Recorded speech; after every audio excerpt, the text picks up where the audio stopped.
Coronation Street teased that Carl is teetering on the edge of incarceration for orchestrating the audacious car heist that has left the cobbles buzzing. In the cold light of dawn, the air around Underworld Garage still crackles with the aftermath of recent events.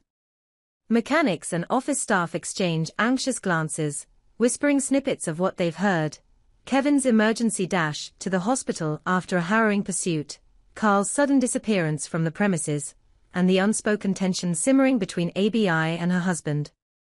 Beneath the familiar hum of tools and the reassuring rumble of engines, a far more dangerous drama is unfolding, one of secrets, betrayal, and devastating consequences. Kevin's injury was no mere twist of fate. The moment he recognized the stolen hatchback barreling down the street, heart pounding, he abandoned caution. He sprinted after it, adrenaline fueling each step, determined to protect the precious vehicles entrusted to his care. Knees scraped and muscles screaming, he almost had sight of the thief when the car lurched, swerved, and clipped him. The impact sent him sprawling onto the pavement. Pain exploded through his side in fierce white-hot flashes. By the time help arrived, he was already fading, confusion mixing with the sting of humiliation. After all, Kevin Weatherfield prided himself on control. To end up in A&E, battered and blooded, was an affront to everything he believed. At his bedside, tubes snaking from his arm, Kevin felt betrayal's icy grip tighten. While the medics fussed over x-rays and pain relief, his thoughts drifted to Carl, his once trusted protégé, whose easy grin and swagger had charmed half the street. He remembered Carl's casual visits to the garage office, the way he'd leaned over the paperwork, eyes flicking with that daring glint. Now Kevin knew the truth. Carl didn't just fence the stolen car, he had masterminded the entire caper. He'd manipulated Fonia, vulnerable, eager to please, into lifting the keys and driving off, all to create a diversion, a ruse to line his own pockets. The revelation was a punch to the gut. When Kevin finally staggered back into Underworld, hobbling and pale but determined, he didn't waste time. He found Carl in the workshop, wiping grease from his hands onto a rag. Silence stretched between them as Kevin's eyes blazed with controlled fury. "Pack your tools," he said, voice low but trembling. "Clear off my premises." Carl's grin faltered. He stammered, tried to deflect. "It was just a bit of fun, boss," but Kevin cut him off. Every syllable was measured, every breath labored. "You put me in a hospital bed. You put my wife at risk. I know what you did." Carl's cheeks flushed, anger, fear, wounded pride all mingling in his expression. He shoved the rag into a bin and stalked out, boots clacking on the concrete floor. Kevin watched him go, a mix of triumph and sorrow tugging at him. Victory had come at the cost of trust. In the days that followed, Kevin fought to keep the pieces of his life from shattering. He confided only in Tyrone, his closest friend, whose brow was perpetually furrowed with concern. Tyrone sat with him in the garage office, arms folded, jaw clenched. "You've got to stop lying to ABI, mate," he urged. "She deserves the honest truth, chemo or no chemo." Kevin sighed, rubbing his temples. He'd begged Tyrone to keep quiet about his halted treatment. Cancer had loomed over them for months, and Kevin had feared that the news of his relapse would destroy ABI anew. "I was trying to protect her," he said softly. "She can't handle another blow." Tyrone's eyes flashed. "Protection isn't hiding. She's your wife. You promised to share everything." When ABI learned from Tyrone that Kevin had abruptly stopped his chemotherapy sessions, her world cracked open. She stormed into the garage, face pale, eyes alight with hurt and fury. "How could you?" she demanded, voice trembling. "You promised to fight this together." Kevin's heart pounded as he struggled to explain, but she cut him off. "And now this. You've been lying about the car theft too, haven't you?" Kevin faltered. He opened his mouth, then closed it, realizing that confessing the full extent of Carl's betrayal would only add to her pain. Instead, he swallowed hard and urged calm. But ABI, blindsided by the double deceit, his halted chemo, his silence about Carl, felt her faith crumbling. Maybe I should go to Carl, she spat, tears brimming. At least he's honest, right? Before Kevin could stop her, she stormed away, leaving him hollow. Late that evening, Kevin found solace at the rover's return, the low hum of conversation washing over him as he sank onto a bar stool. Tyrone joined him, sliding into the seat beside him. Over pints of bitter, Kevin recounted every agonizing moment. The hospital lights, the searing pain, his confrontation with Carl, the heartache of watching ABI walk away. Tyrone listened in stony silence, fists clenched around his glass. When Kevin finished, his voice ragged, Tyrone slammed his pint down. Carl's a snake. He doesn't deserve to be on the streets, let alone in your garage. Kevin nodded, eyes glistening. He'd called the police the moment ABI left, hoping to pin the robbery on Carl. But when the officers arrived at Underworld, urgency in their steps, Carl's handiwork was gone, the security footage wiped clean, the timestamp erased, evidence vanished, swallowed by a smile that never reached his eyes. Regret gnawed at Kevin's insides. He realized too late that he should have heeded Tyrone's counsel. Now, with no proof and mounting losses, clients demanding reimbursement for stolen vehicles, he was bleeding money. Determined to salvage what remained, he drafted the truth into a letter to ABI, laying bare every detail of Carl's conspiracy with Fonia. But as he slid the envelope into her post, doubt crept in. Would she believe him, or view it as another ploy to keep her tethered to a husband she no longer trusted? The next morning, ABI appeared at the garage, hands on her hips, eyes flinty. Kevin braced himself as she stepped forward, voice cold. So you sacked Carl, did you? All because you thought it would make me stay. He opened his mouth to protest, but she cut him off. I quit too, she declared. I'm moving in with Carl, maybe he deserves another chance, unlike you. The words hit Kevin like a blow. He watched ABI stride away, the weight of her betrayal settling over him. Carl, ever the opportunist, was rumored to have already welcomed her at his flat on Victoria Street, flaunting champagne and empty promises. And Kevin, battered in body and soul, felt everything he had built slip through his fingers. Across the street, Carl lounged in the cabin, phone pressed to his ear as he laughed, a hollow, triumphant sound that made Kevin's blood boil. News of ABI's departure reached him almost instantly. Carl toasted his victory, crowing to whoever listened that he'd won the race between the two men. He had ABI, he had the garage's goodwill, the staff still whispered loyalty, and Kevin was left with nothing but regret. Little did Carl know, the war was far from over. Meanwhile, Tyrone refused to stand by idly. He spent his days poring over any scrap of information he could find: bank statements, CCTV from neighboring shops, witness accounts of Carl's late-night meetings with shady figures. He cornered Sally in the Rovers, questioning her about Carl's recent absences. He quizzed Maria at the cafe about deliveries made to Carl's flat. Tyrone's determination was a beacon in Kevin's darkness, a promise that the truth would out. But Tyrone's temper, fueled by loyalty and righteous anger, proved volatile. When he finally confronted Carl alone on the cobbles, accusing him of betrayal in a voice loud enough to draw a crowd, Carl sneered. Words escalated to shoves, and before anyone could intervene, Tyrone's fist connected with Carl's jaw. The scuffle that followed, two former friends turned foes, ended only when onlookers dragged them apart, breathing heavily, faces bruised. ABI, watching from the curb with a trembling heart, felt the scales tipping once more. She clutched her phone, Carl's last message still glowing. Wait till you see what I have planned. But as she witnessed Tyrone's rage, and Carl's stony defiance, doubt wormed its way into her mind. Had she abandoned the only man who loved her, or simply followed the loudest voice? The sun dipped low, shadows stretching across the street, and for the first time since the scandal erupted, ABI wondered whether the cozy promises of Carl were worth the price she had paid.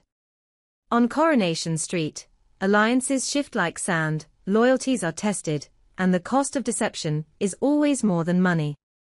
As night cloaked the cobbles, Kevin sat alone in the silent garage, hands trembling around a cup of cold tea. He stared at the closed doors, hearing echoes of the life he once knew, ABI's laughter echoing through the office, Tyrone's friendly banter, even Carl's cocky greetings. Now all he had was the truth, and the uncertain hope that someday, when the dust settled, it would be enough to rebuild what he'd lost. Under the flickering neon glow of the street lamp outside the Rover's return, a restless wind carried whispers of what had transpired, and what was yet to come.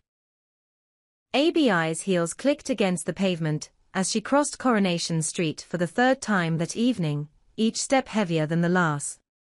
Inside the cabin, Carl sat behind the counter, nursing a celebratory pint, but even his usual swagger seemed brittle tonight. He glanced up when the door swung open, expecting triumph, but instead saw doubt flicker across ABI's face. She paused, breath fogging in the chill air. Carl set his glass down, the clink echoing in the hushed shop. "You all right?" he asked, masking impatience with concern. ABI's lips pressed together. She forced a nod and pressed her hand to her stomach, still aching from the turmoil of the week. She needed to appear steady, if only to buy time. Carl gestured to the back room. "Come on," he said. "Let's talk." He led her past the rows of magazines to a dimly lit office stuffed with paperwork and half-used coffee mugs. ABI sank into a chair. Carl loomed over her, eyes gleaming. "I've arranged for us to move in together next week," he began, flats nearly sorted, just a few touches here and there. He reached out, ABI flinched. "You'll be happy with me. No more lies, no more secrets." His voice was low, seductive. But ABI's mind raced back to the scars on Kevin's side, the haunted look in his eyes when he realized he'd lost her faith. She felt anger, guilt, and longing war inside her. "Carl," she whispered, voice trembling, I don't know if I can trust you. You did this to Kevin. You tore his world apart." Carl's expression hardened. "He betrayed you first," he snapped. "He lied about his treatment, he lied about that car, he sank his own marriage. He leaned in. And you deserve a man who'll fight for you, not bury the truth." Outside, the night deepened. ABI closed her eyes, grappling with the memory of Kevin's gentle touch, the warmth of his words when he'd promised to protect her from everything. How could she abandon him now? Yet Carl's voice still lingered, a tempting promise of passion, an escape from heartbreak. She rose abruptly. "I need air," she said, voice shaking. Carl watched her go, a smile of triumph curling his lips, but shadows flitted across his face the moment she faded into the street. Meanwhile, Kevin Weatherfield stood alone in the garage office, surrounded by the ghosts of his shattered life. The rows of autos outside gleamed under harsh spotlights, silent witnesses to his downfall. He cradled a mug of tepid tea, shoulders hunched against the drafts that seeped through broken window seals. Tyrone had gone home hours ago, promising to return with whatever evidence he could find, but Kevin knew Tyrone's days and nights blurred now, consumed by righteous fury. Alone, Kevin let his mind wander back to their confrontation. He'd found Tyrone up at dawn, crouched beneath the service ramp, flashlight in hand, examining tire tracks that didn't belong to any registered client. "This one matches Phonia's car," Tyrone had murmured, breath puffing in the cold. Kevin remembered the thrill of hope, the first spark that maybe they could expose Carl, and maybe, just maybe, win ABI back. But then the crushing blow had come. Surveillance tapes from a neighboring corner shop showed Carl alone, dropping off Fonya in the early hours.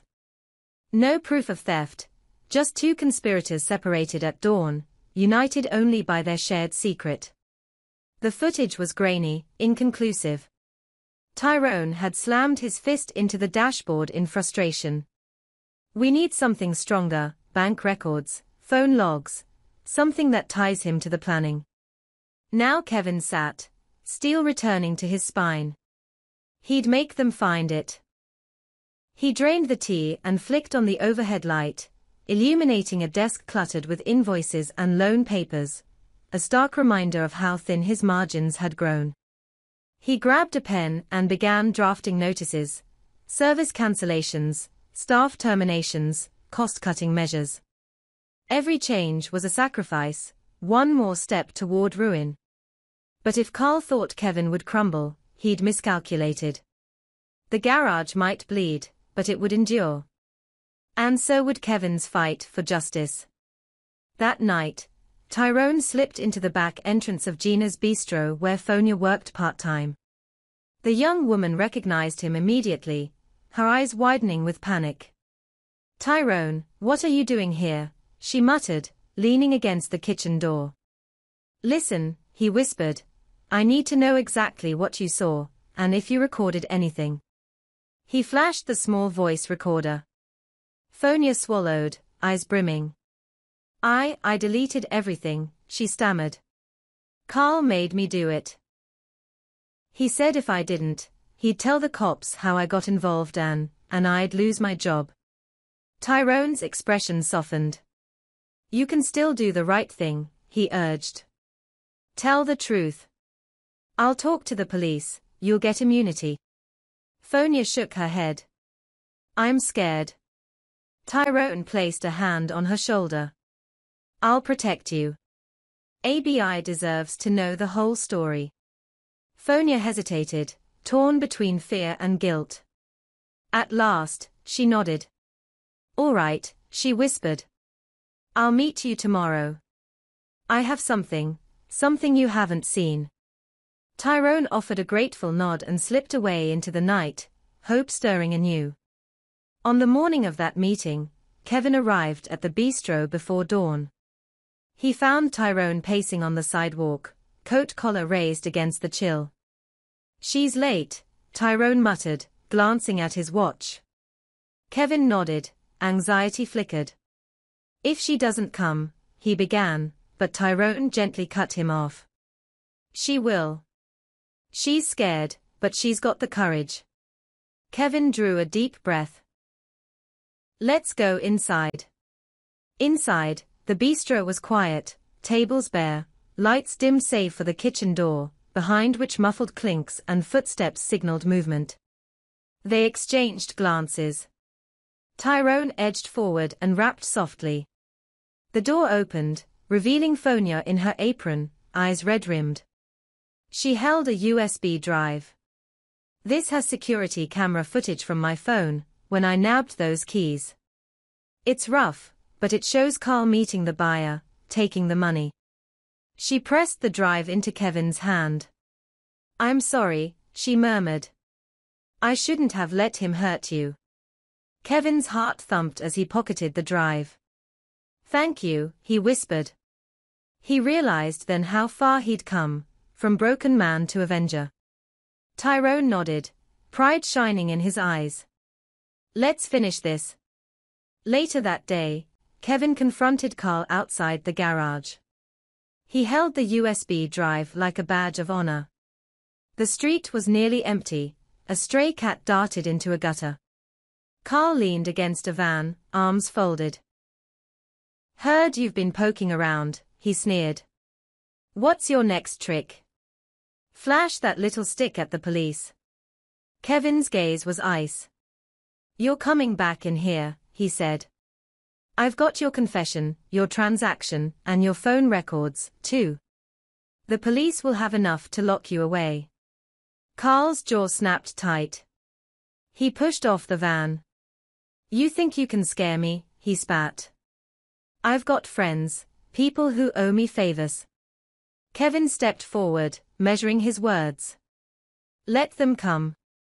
I've got a story to tell, and I'm not stopping until you answer for every lie, every bruise you cost me. For a moment, Carl's bravado flickered. Then he laughed, dark and hollow. You? Get your wife back. Dream on. Kevin's heart faltered, for an instant. Then resolve hardened. We'll see. He turned on his heel and walked away, never looking back. The USB drive felt heavy in his pocket, proof not just of Carl's greed, but of Kevin's own redemption. That evening, Kevin set up a meeting with Inspector Hollis at Weatherfield Police Station. The room was stark. A wooden table, 2 chairs, a single overhead light. Kevin laid the USB drive before the inspector. This has everything, he said. The inspector nodded, inserting the drive into a laptop. As the grainy footage played, Carl counting money in a deserted alley, Kevin felt the weight lift from his shoulders. He watched Carl smirk as he handed cash to Fonia, his pulse steadied. Justice, at last, was within reach. Inspector Hollis tapped the laptop. Good work, Mr. Weatherfield. We'll take it from here. Kevin exhaled so forcefully the papers on the table fluttered. He rose to leave, shoulders straighter than they'd been in weeks. Outside, the rain had begun to fall, cleansing the cobbles with silver rivulets. He walked beneath an umbrella, letting the scene of car chases and hospital beds recede behind him. Meanwhile, ABI lay awake in Carl's flat on Victoria Street, the cheap sheets twisted around her legs. Her phone buzzed incessantly, missed calls from Kevin, voicemails from Tyrone. She stared at the ceiling, mind racing. Could she face Kevin now, after everything? The truth loomed before her. Carl's shallow victory was built on lies. She rolled over and dialed Tyrone. He answered on the second ring. ABI. His voice was gentle. Listen, she whispered, voice raw, I know about the footage. Kevin showed me. Tyrone was silent for a moment. He did. ABI nodded, tears slipping free. Carl was lying the whole time. She paused, drawing breath. I want to go back. I need to fix this. Tyrone's voice cracked with relief. He wants you to call him. Just be honest. ABI thanked him and hung up. She sat in the dark for another hour, steeling herself for the conversation. The next morning, the sky was slate grey, and a fine drizzle fell as ABI approached Underworld Garage. She wore a simple coat, no makeup, hair damp, her expression resolute. Kevin was already outside, tending to a client's car, hood open. He glanced up, surprised. Their eyes met, neither spoke. ABI stepped forward. Kevin, she said, voice steady. He straightened, wiping grease from his hands. ABI. Silence stretched between them, dense as storm clouds. She swallowed. I'm sorry. I believed Carl's lies. I let him come between us. Kevin's jaw clenched, but he nodded. He's been arrested, he said quietly. Evidence from Fonia, plus phone logs, you can thank Tyrone. He dropped his glance to the pavement. I'm glad you're here. ABI reached out, he took her hand. Can we start again? She asked. Kevin studied her face, tired, remorseful, yet hopeful. We'll have to, he said at last, voice hushed. But we need honesty from now on. She nodded. I promise. Over the weeks that followed, Carl faced charges of conspiracy and theft. A court date was set for late autumn. Fonia, granted immunity, gave her statement, tears of relief mingling with guilt as she testified. Tyrone stood by Kevin and ABI, his fierce loyalty now a source of quiet pride rather than anger. Kevin reopened the garage in stages, clients returned, impressed by his resilience and integrity. ABI joined him at the office, their partnership stronger for the trials they'd endured. Late one afternoon, as the sun dipped low, Kevin and ABI sat on a bench outside the garage, sipping takeaway coffees. The street was alive with laughter and chatter, the cobbles pulsing once more with life. ABI leaned her head on Kevin's shoulder. "We did it," she murmured. Kevin kissed her hair. "Together," he agreed. But Coronation Street is never free of drama for long. In the distance, a sleek black car pulled up outside the cabin. A figure emerged, trenchcoat collar raised, their face concealed by shadow. The engine's hum faded, footsteps echoed on the pavement. Carl had served his sentence and was back on the street. And though Kevin and ABI had built a fragile peace, they knew this was only the beginning. On Underworld's sign, a loose screw rattled in the breeze. The future lay open, unpredictable as a cobblestone underfoot. But for Kevin and ABI, forged anew by trials and confession, there was a single certainty: whatever storms might come, they would face them side by side. And in that promise, Coronation Street found its next chapter ready to be written, one of redemption, resilience, and the enduring power of truth.